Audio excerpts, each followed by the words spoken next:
Well, you're right. There isn't a lot of civility these days, and there's not a lot on campus. I know you're a professor, and you go out and you're an alternative voice on college campuses.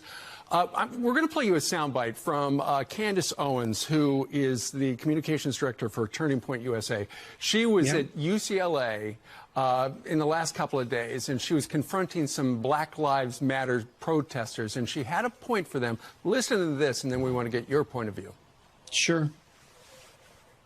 Victim mentality is not cool. I don't know why people like being oppressed. It's the weirdest thing I've ever heard. I love oppression. We're oppressed. 400 years of slavery, Jim Crow, which, by the way, none of you guys lived through. Your grandparents did, and it's embarrassing that you utilize their history. You're not living through anything right now. You're overly privileged Americans. You're overly privileged Americans, she said that. And then a few hours or a day or two later, Kanye West, the singer, the artist, tweeted this out. I love the way Candace Owens thinks. And then now he's taking a lot of heat because he's supporting somebody who's from the political right. What did you make of what she had to say? Well, I think that Candace is commenting about the danger of adopting a victimization oppressor narrative. And it's a narrative that the hard left has really been pushing. And ever since Marx, of course, that the world is composed of those who are victimized and those who are the oppressors, and everyone successful is an oppressor, and everyone else is a moral victim, like a morally acting victim.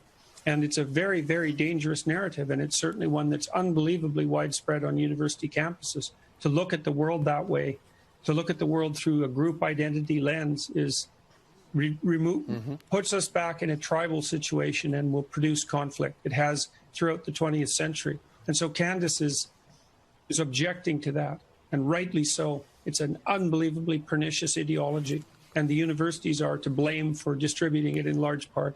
It's really appalling and dangerous. Well, when you look at just politics in general, during the last election cycle back in 2016, the Democrats did adopt a very strong identity politics program, and all the postmortems had said that really didn't work. So it will be interesting to see what the Democrats do going forward.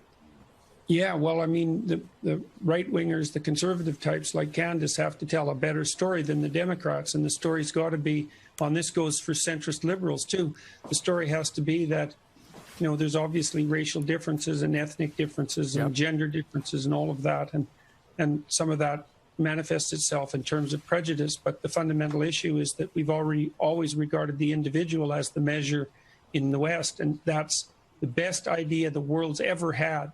And if we lose that, then it's going to be catastrophic. So everyone should be pushing against that, whether they're on the right or the left, if they have any sense. And the moderate left needs to dissociate themselves from the radical left, and this is something they refuse to do. It's conceptually difficult to do it, but it's a moral imperative.